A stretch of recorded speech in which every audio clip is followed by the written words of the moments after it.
The devastated father is seeking answers on how his son, Katlego Mpholo's remains ended up in Thabo Bester's prison cell in Mangaung.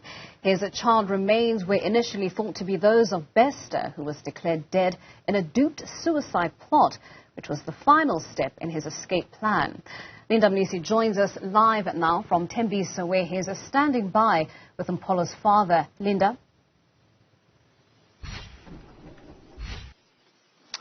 Well, indeed, Mpho, a devastated father seeking answers. You'd remember that until Friday, this family was still looking for their loved one who had gone missing for, nearly a year, over a year. And it was unknown, his whereabouts were unknown, and that charred body remained unidentified until, of course, police reached out to this family. I'm joined now, as you rightfully point out, by the father, Mpholo. Thank you so much for your time and that day. I can imagine that at this very moment you're going through a lot. You know, you've had many sleepless nights, but probably last night was the toughest. Yes, my brother, indeed. These things, it shocked us. As much as we were looking for him, but we never thought that wherever he is, he's no more. We hoped we will see him alive, vibrant as he was. But after receiving the news on Friday and yesterday, confirming exactly which body, we were devastated. I didn't sleep. Maybe just take me back to when and how he disappeared. Because my son was a person who loved social media. Every day he will post. When he goes to restaurant eating, he will post. And now it was about a month or so without him being on social media. And then the family raised alarm to say, no. Can we find out where is he? Because we know what type of a person he is. He's no longer on social media because we used to communicate on social media. I then called the mother, who is staying alone, and Katlego was staying with the grandmother, to ask if she had seen Katlego any time. He said, no. It has been quite a while. I said, please go home and find out if they are okay. She went home and then she found the grandmother of Katlego, who also didn't see Katlego for a month and few days. I then asked her to go to the police station to open a missing case report, which she did, and, we were hoping that he's still alive. Yeah. Which month was this? We realized in April last year, 2022, that my son is no longer active on social media. And then when the mother went to the grandmother, it was like she last saw Katlego late February or beginning of March. Yeah. Who did he stay with? I mean, you speak about him disappearing and you guys not seeing him on social media. Who was he staying with at the time? He was staying with the grandmother, but sometimes, he would ask to go and maybe see friends, sleep over, and then come back. But he always kept contact with the grandmother when he's away. Was this in Bloemfontein? Bloemfontein, yes. Okay. So when you searched for him, what did, his friends and those who were close to him at the time tell you? The mother did some searching with her sister, which is Katlego's aunt, and they didn't get any lead at all. They said they even went to the local mortuaries to look for him. There was no sign of him. Was he employed? No, he had just lost his job. He was still unemployed by the time he disappeared. Mm-hmm. So in terms of, now not finding leads, were the posters sent out? What did you try to do at the time, to just raise alarm that this person was nowhere to be found? I used social media, especially asking people from Bloemfontein to help me look for him. But in my mind, deep down in my mind, I didn't think that my son was no more. And I know that he's a popular boy because he is a soccer fanatic. And then where he was staying at Ipupeng, as you know, Bloemfontein, City of Roses, the Bloemfontein Celtic, he was a branch member there. I knew that if he's around, because Bloemfontein is our home, I will know quick. Somebody will tell me to say, we saw him or this or that. But that didn't happen. People searched. They kept on calling me to ask me if I have heard anything, but that was nothing. Did he have any links to anybody maybe that worked at the Mangaung prison or that vicinity? Not at all. From my knowledge, not at all. He was just a soccer fanatic, somebody who liked vibes, going out with friends. He was just a low-life kind of a boy. Mm-hmm. And at what point did you realize that this was getting serious and that you were not finding him? Knowing him, I thought maybe where he is, he got employed somewhere. He just wanted to come back, maybe buying a car to surprise us, because I know he was somebody who liked to do things and then come up with surprises. We really never take this serious as somebody whom we can be told that he's no more. No. Was it in his nature to disappear? Not really, because wherever he go, he will tell the grandmother that I'm with friends, we are going this and that. Sometimes he would even maybe communicate with his mother, then we would know where he is. That is why when they told me that it has been a month and few days, I got worried as a parent. Mm. Were there any leads from police maybe to say this is what we're finding, this is what we're hearing? Were you able to get any assistance from the police? Nothing at all. Nothing. We never got anything. Did you ever hope that you would find him? Yes. All the family, in our heart, we just, even when the mother got a call for DNA test, I panicked, but my family said no, it can't be. Where Katlego is, he's still alive. We never thought of this. Talk to me about that phone call. Where did it come from? She got a phone call from the police station to say they want to conduct a DNA test, but they didn't give her more information. DNA test against who? Where is the body? They just said they want to do DNA test. She called me. I said, no, do it. For me, I just told her it's just for formalities because, we open a missing person report. Maybe there is a body somewhere. They just want to see if it is our son, but I don't believe that it is our son. Then she did the test, and then she called me 2 days later to say she just received another call from Pretoria saying the tests were not properly done. They are driving from Pretoria to Bloemfontein to conduct other tests with her. Then we spoke. I said, okay, it's fine. Then they did the test. Then Friday morning, she called me saying she just received another call from the police that they are coming to see her at 3 p.m. Then I said, okay. And then she started panicking. I started panicking because we just spoke and said if it was a negative one, they would just give a call to say, no, it wasn't. Then 3 p.m. they came to give her the report that the DNA tests were positive, that they will be allowed to see the body on Saturday, which is yesterday. But still they didn't tell which body. Up until yesterday morning when the family now called the police to say, we don't understand. It's positive, but against which body? You said you'll come and fetch us to see the body. Now they were saying where the body is kept, the place is closed on Saturdays. But later on, they now revealed the true story. That body that was allegedly burned in a prison, it was the body of our son.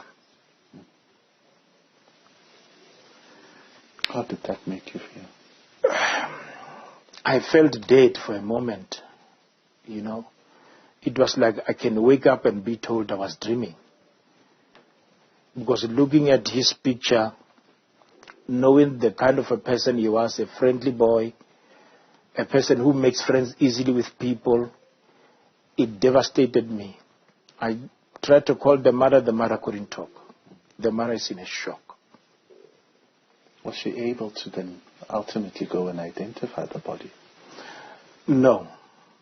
We are going there on Monday to start the process and also to seek answers, because we want answers. We are not happy about how our son died.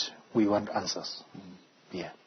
Have the police so far given you clarity on how he may have died? Because reports say that the autopsy report revealed that he died of blunt trauma. Have the police told you what exactly happened and how he may have died? Not at all. Because from what I heard from the family in Bloemfontein, they said somebody said my son collapsed in town. The ambulance took him to the hospital. He died there, then took him to government mortuary. But that one, I didn't believe it the very first time I heard it. Because I knew that if my son was anywhere in town, I would have known, because people were looking for him. Bloemfontein people were looking for him, because he's known in Bloemfontein. So I didn't, that made me angry to say there is a cover-up somewhere and we need answers. So having known or having heard what happened in the Mangaung prison, what do you think could have happened?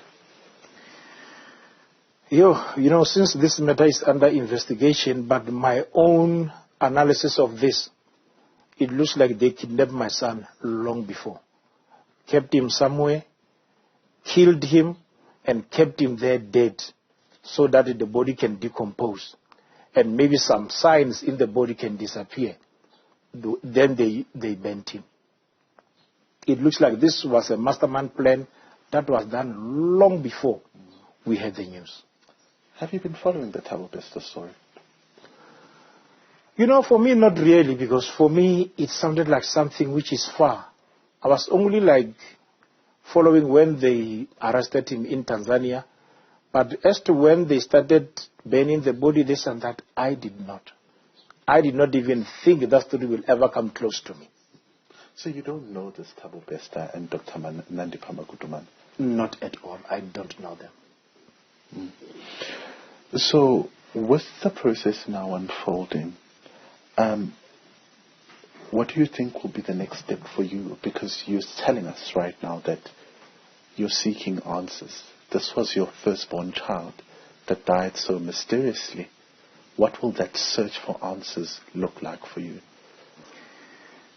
You know, just to go to the police, get the answers, or maybe seeking help from the top legal teams to help us go through this. Because I don't think we are in the right frame of mind to even think about laying him to rest before something is happened. The state need to come on board here, because there is a foul play here. If you can look at it, there are members of the prison, hierarchy members of the prison who were involved. We need the state to come to party. We need the truth. We need to clean our country, because our country is in a mess. Is that why you said in your tweet yesterday that you were failed by the government? Yes, the government is failing us dismally, because people come and do as they wish and get away with it. And now the victims, we are the ones suffering. And this must end. I'm not saying my family is special. Yes, they are special to me, but it happened to other people. But enough is enough. Yeah. Did you ever imagine that your son's life would end in such a tragic manner, and that, his body will ultimately be violated in this brazen prison escape? Every time when I pray to God, our covenant is that I will never bury any of my children. They will live up until I go before them. They will bury me. I will never shed a tear when my child is gone. But here it is. It is an unbelievable thing. It is a shocking thing. It is unacceptable. it shouldn't have been like this. Talk to us about the kind of person that he was. You told us that, he was a soccer fanatic. He loved the Bloemfontein Celtics. Yes, every time when Bloemfontein Celtic play, before it got sold, he will post on social media what he's wearing going to the stadium. Even after the game, they will sing whether the team has won or lost. They will sing, he will post. Then on Monday, it will be the results of the team, talking about soccer, going out with friends, wherever he is, he will post whether they are. Whenever he's having lunch or breakfast, he will post on social media. I remember even one day, I spoke to him, I said, stop posting when you are having food, because there is somebody out there who doesn't have the food that you are eating. So it's like you are boasting. Stop that. And then, he apologized to me. He was just a humble boy. And easy to go with a person. You can meet him now, then you'll be friends as if you met a long time ago. He was just that type of a person. Somebody that I never thought I would get a call to say, your son fought with somebody, he's injured, this and that. No. He was just a humble boy. Mm-hmm. Yeah. Your fondest memories, I understand you say he lived in Bloemfontein. So you are based here in Gauteng and obviously would not be in a position to see or even speak to him every day. But talk to us about what you loved about him and what you'll just remember most about him. My story with him is very long because we had him when I was young. We never got married with the mother. We lost touch. We lost touch when the mother was 2 months pregnant. And in my heart, it was bad because I was still at school. And then I just told myself, when I'm finishing school and even when I start working, I'm going to look for my son. Even the relationships that I had previously, everyone I will be in relationship with, I will tell him about Katlego, that I have a son somewhere, that I must look for him when I'm ready. So I started working, then started looking for him, and I found him 2018. That was the happiest time of my life, finding my own flesh, my firstborn. I remember we went home. He asked to go with his friend. We went to my parents' house in Botshabelo, 50 kilometers away from Bloemfontein. We took pictures. We stayed there because I don't have parents anymore. It was me, my brother, him, and his friend. We stayed there the whole weekend. Sometimes when I go home with my wife, we will call him, take him with, go home with him. He was just a fun boy to be with. He loved my wife. My wife loved him. They got along very well. I was happy. But because he was away, I missed that moment to bond more with him. Yeah. And that moment now taken away from you. That is why I say, to me, really, it's like it killed me. If you can ask me, I died on Friday when I heard that my son is no more. My inner part died with him. How did you break the news to your other children? I called them, we sat down. I told them, but they didn't even expect that Thabo Bester's name will be mentioned when I'm telling them about our son's passing and their elder brother's passing. They were just devastated. They are so angry. Even my younger one couldn't even talk. He kept on crying. Yeah. The road to recovery? Only God knows. If you had an opportunity to speak to Thabo Bester and Dr. Nandi at this moment, what would you say to them?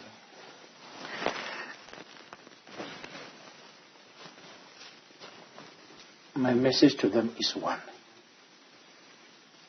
I will not ask them what has happened. I will just ask them to repent and seek God. Because I cannot talk bad to them. I cannot talk bad about the situation. But they only have two choices: to repent from all these things they are doing, or to face the wrath of the God. God will punish them if they don't repent. Because this is too much now. We're told by the police or by authorities that Dr. Nandipa had approached the courts to get the body. She's claimed in court documents that she was the customary wife of Thabo Bester, who was then presumed to be, your son, and that ultimately the plan was to cremate his body. How would you have received that your son had been cremated if it had happened? It will be, more disappointing than it is now. But, thanks to God, because God intervened. God knows our heart. God knows how we love this boy. God knows how we wanted to have more time with him, to bond more. How I wanted to see him getting married, on the day, growing, having, achieving in life. So I think God intervened that even plan of Dr. Nandipa didn't materialize. Did he have any children? Yes, he had 2 kids, even though, it was, he had 2 kids, a girl and a boy. Because I know he used to send me pictures of him holding them. And we'll talk about them, that the boy looks like the father, the boy is handsome like the grandfather, and the father having, that's only what is left of him, things that we can remember him with.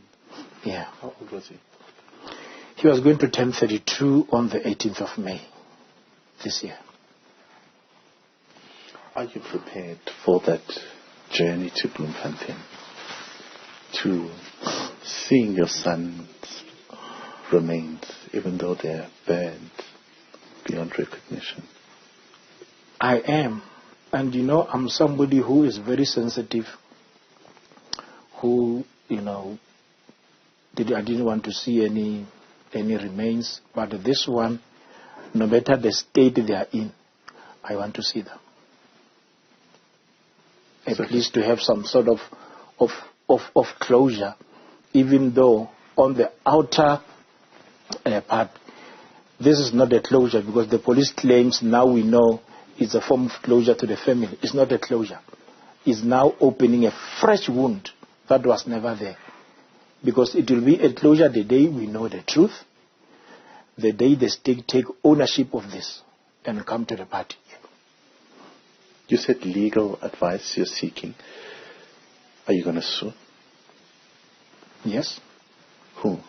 The state. The correctional services. The government mortuary, if he was there. How didn't we know about missing people when we had a missing report that somebody can just come like that and take the body?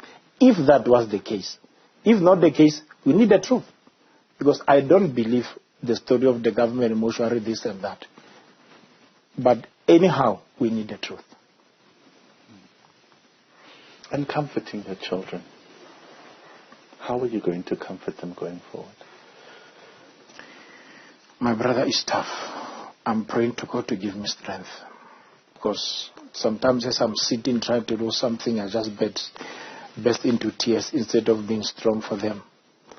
I'm just relying on God to help us.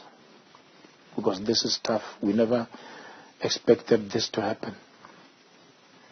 I want to thank you so much for your time. And wish you well on the road ahead as you start this journey of finding answers and getting closure, not only for yourself, but for your family as well. Yeah. Thank you so much for your time. That is the father of Katlego Mpholo, Batu Mpholo, speaking to us then, Ndogozo, about that discovery, how they came to know that the body that was found in cell 35 at the Mangaung prison was that of their son. A difficult journey, over a year, or at least a year, of searching for him without really knowing what happened. This is someone who leaves behind 2 children, 4 other siblings, as well as his parents behind. And they're now looking to finding answers, and that also includes suing the state government, correctional services, and everybody involved.